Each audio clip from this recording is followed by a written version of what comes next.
Being a working woman has never been easy. Now, in the time of COVID-19, it has become more challenging. I would like to thank our distinguished panel tonight for agreeing to speak with us about the life of a working woman.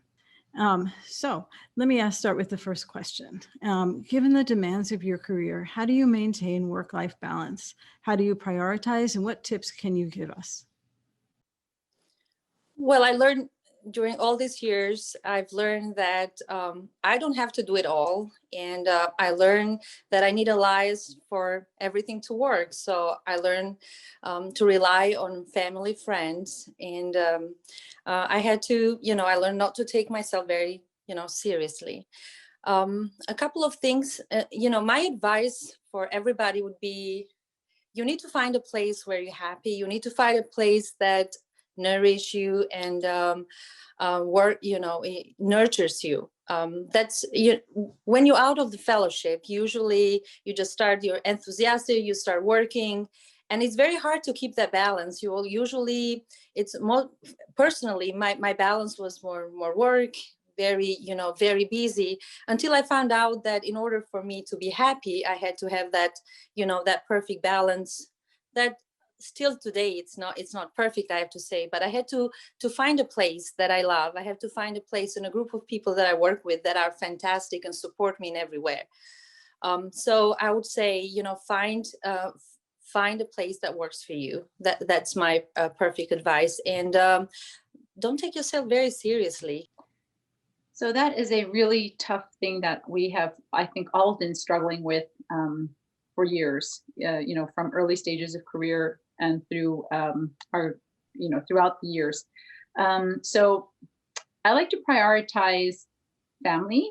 And so one of the things that I do is as soon as the school calendar comes out, literally 6 months before the next academic school year, I will jot down every single thing that I might have to go to for my children. It's the same thing with their sports calendars. As soon as I get that calendar, I will put it into my iCal. I live on my iCal, and that kind of helps me to know if I need to close an office time down, or if I need to not put myself on service covering the hospital. It's really hard to prioritize because obviously you can't go to every single, school event or function or every single sports event. But definitely I try to see if I can make it to as many as possible. In terms of the day-to-day priorities, obviously work takes up a lot of time. And so you're at work from 8 a.m. till 6 p.m. most of the time. But one of the things that I try to remember is as soon as I get home to not do any work until after the kids are in bed, and then I can have some time with my husband. And then after that, log on to the computer and start doing work. So I try to be pretty strict about that no work after I get home from work rule. That's great. Dr. Casale, would you like to? Yeah, sure. I think Joyce hit that right on the head there. I mean, I have 4 children, and it's a lot easier now. They're mostly grown. My youngest is 18, my oldest is 25, but that's definitely what I did. You really appreciated teachers who were really organized, and at the first day of school, they had a list of signups that you can come into the classroom and do reading or volunteer, so you can really organize your work schedule and patient schedule around that.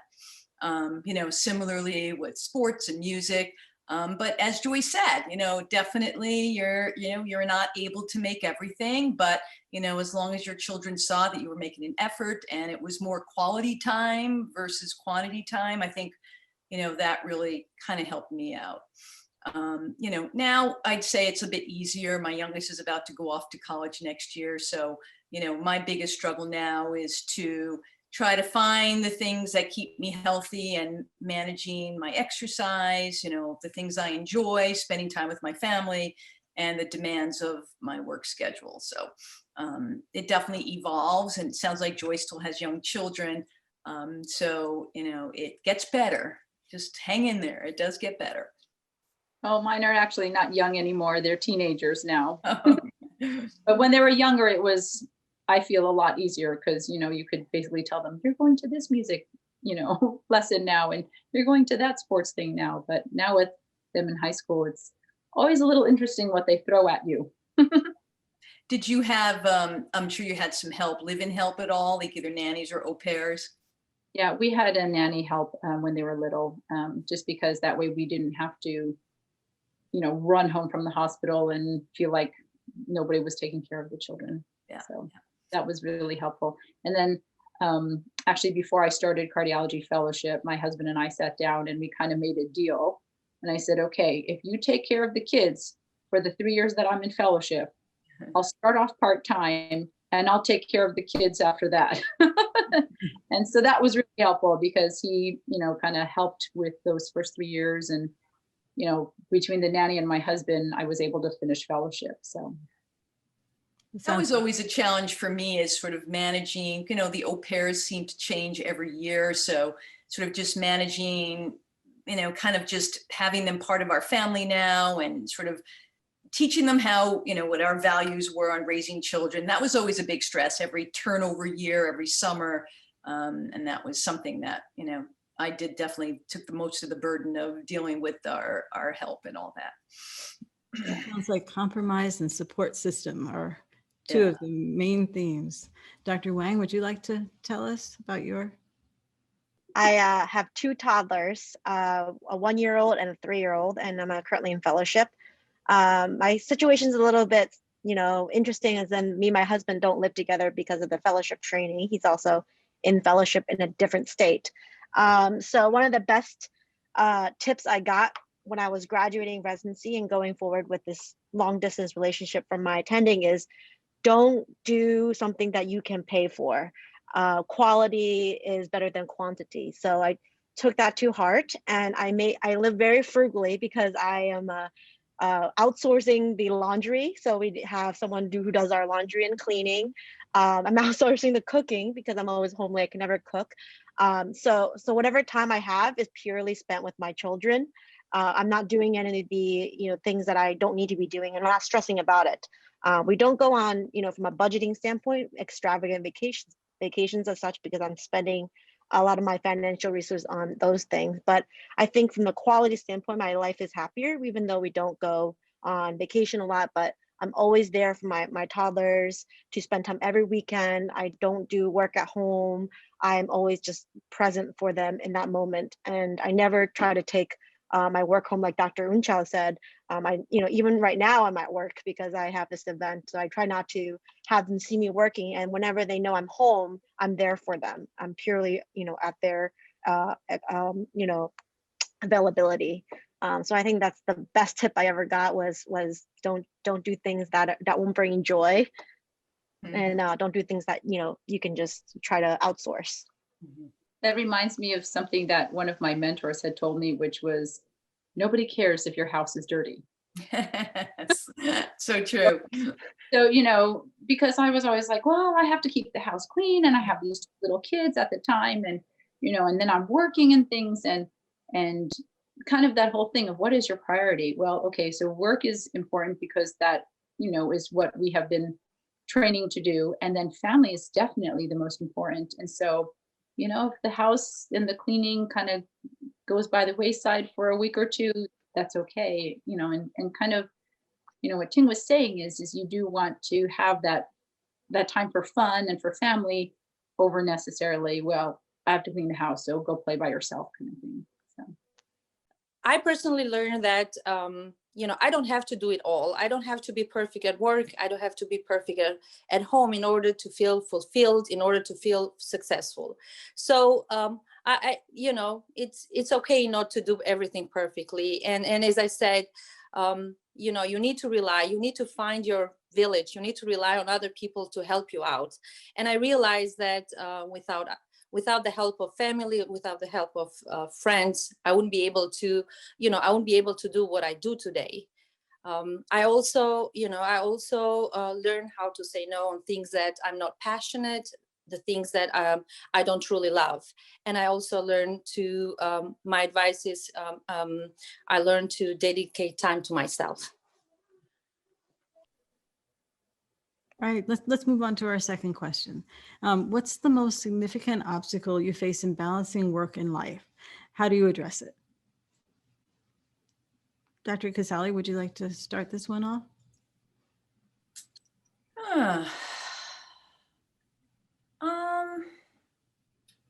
I honestly, at this point, again, I'm at a different point. I'm kind of more mature in my practice. I have a pretty mature practice, and, I've been in cardiac specialist 27 years.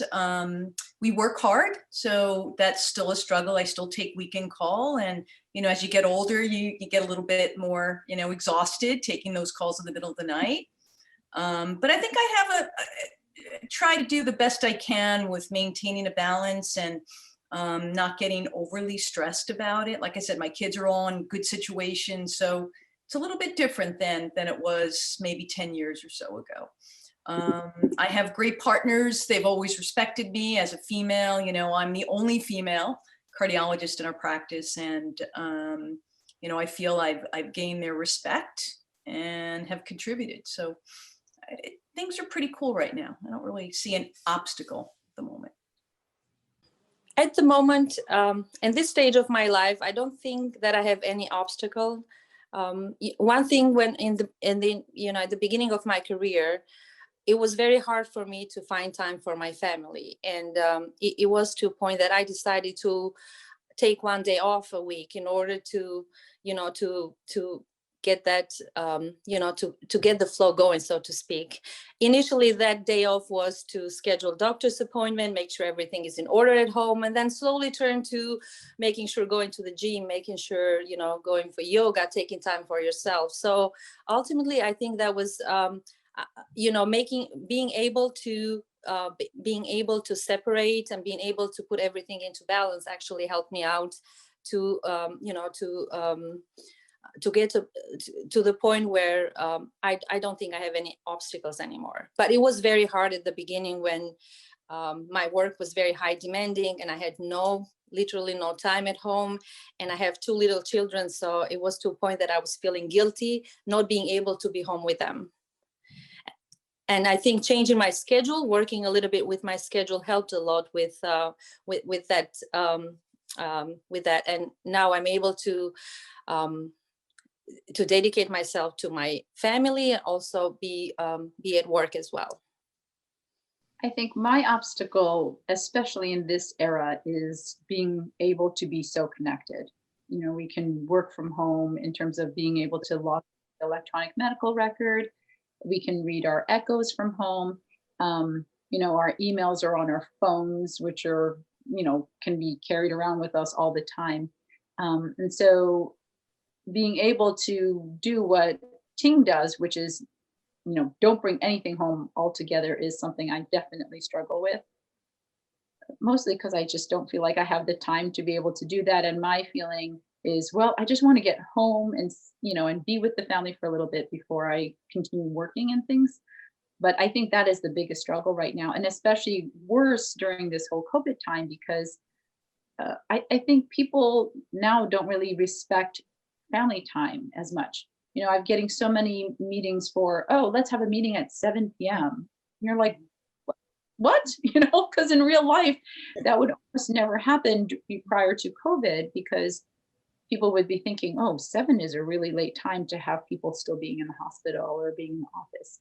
So I think that has been something else that we've realized has happened. And, in terms of trying to figure out, well, how can I say no to that meeting, or, or should I say no to that meeting? How will that affect my career? Versus, well, you know what, this is family time now, and I barely have enough family time sometimes, I feel, and why am I going to a meeting at 7 p.m. kind of thing? So yeah, I think cardiology isn't the only place where home and work life has bled together in the time of COVID. I hear that from many people, and it is hard to draw that line. Yeah, for me, what I find struggle is saying no, like the practice of saying no to things. Prior to having children, I'm always saying yes, bring on more and more things.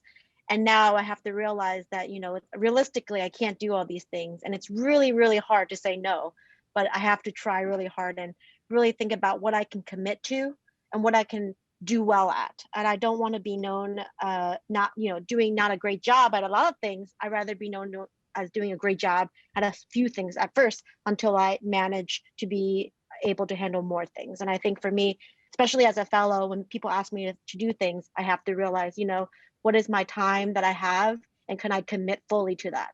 And so for me, I'm practicing to say no this year. Joyce or Linda, do you have any suggestions for how you say no? I think in terms of learning to say no, we as women tend to find that to be very hard because we always want to be doing things and fixing things. And we've always been the people that, others will turn to help finish things. So with the saying no as your career continues on is,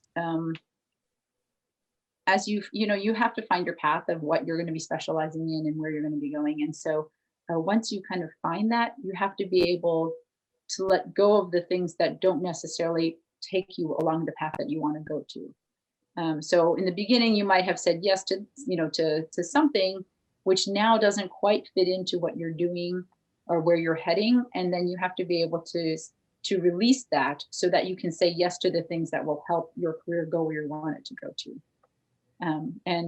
Because otherwise you will get inundated with, you just have little things piling on top of each other to the point that you now have 20 things that you're in charge of. And like you said, you don't want to be the person who does everything not well. You want to be able to focus. And so not necessarily only saying no when people ask you things, but being able to discern and decipher, okay, my path for my career is going this way.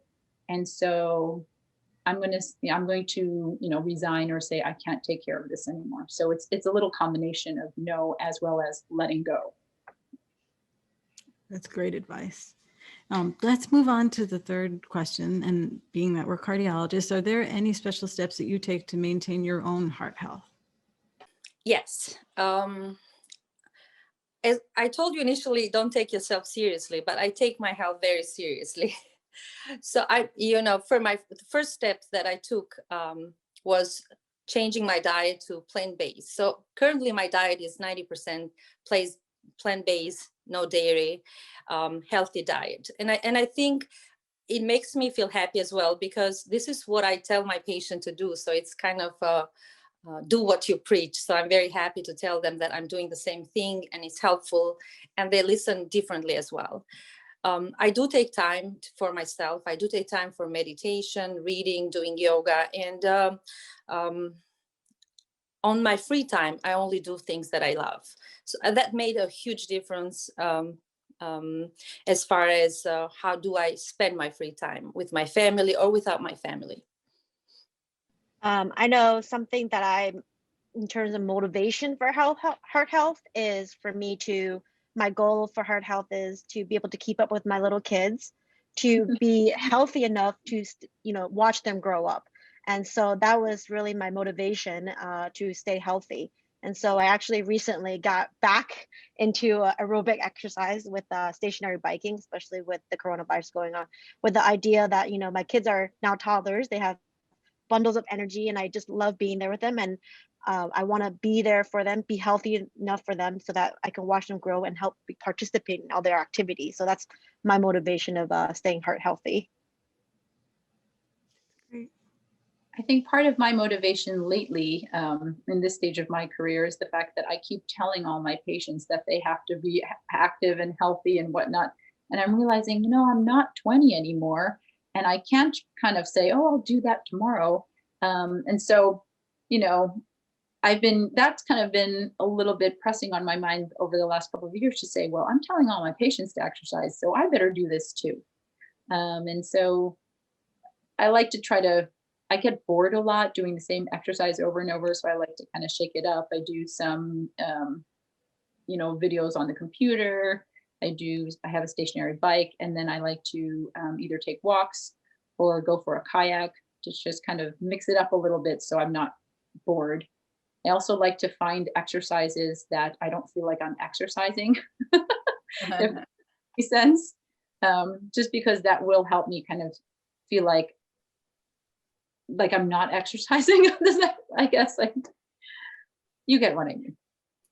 I think for me, the obstacle that I overwhelm is the motivation to keep it up. And I think what I found helpful is finding a partner, either a friend who we can really feed off each other and push, be like, oh, when I'm on the slumps and I don't want to work out and keep healthy, my friend will be saying, you know what, let's just do this together. You can do it. And then vice versa. If she's feeling, starting to burn out a little bit, I can really motivate her. I think finding a partner to really feed off each other's energy is really helpful to keep up the healthy lifestyle and the exercise, and even for eating healthy foods, and just finding that encouragement, whether it be a group, a class, or a friend or a significant other. How do you find the time to make healthy foods for your family? I know that's a challenge for a lot of people.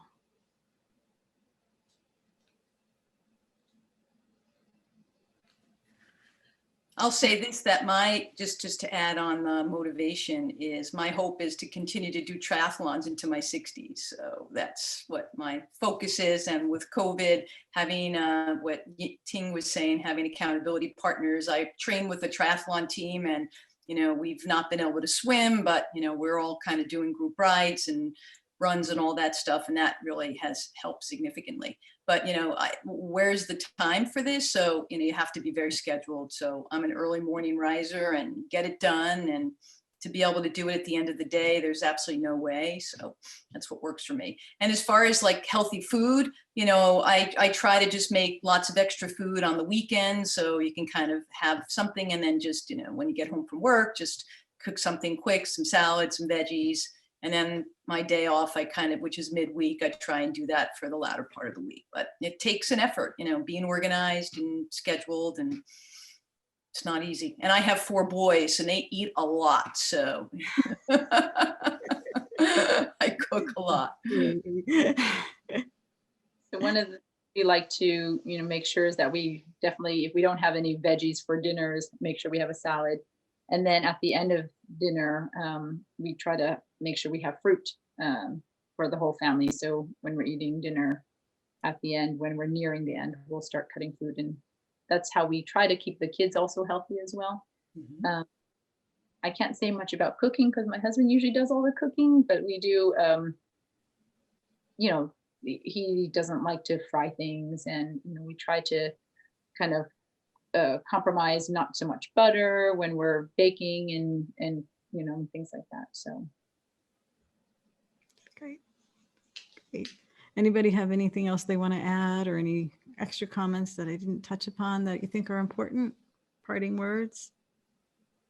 I think one of the things that has been prominent over the last year in a lot of discussions with my other colleagues and friends is the fact that you need to make sure to take time for yourself. As women who work, you're kind of sometimes putting yourself as last, right? So we're talking a lot about our work and then our family and things, but just taking that half hour or hour for yourself. And if you can't get it every day, at least, 3 or 4 times a week if you can, because I think that will just make you better at everything else, at taking care of everything else and working and taking care of your family. No matter where you work and how you work, if the place where you are does not nourish you, does not support you, or does not help you grow up, probably it's a good time to reassess and find a place who does that. I think that's great. So the themes I heard tonight are getting one's priorities in check and deciding whether it's family or work or some combination of that. Being able to compromise with your partner and make it work together. Making sure that you take care of yourself and that you maintain your own heart health and your own eating habits, scheduling things so that they work in your life. And probably most importantly, if you decide that family is your priority when you're not working, that you actually use all your resources to make that happen. Yeah. Great. Well, thank you so much for spending the time with us this evening. And I know time is valuable, so I appreciate every minute. And have a good night. Thank you.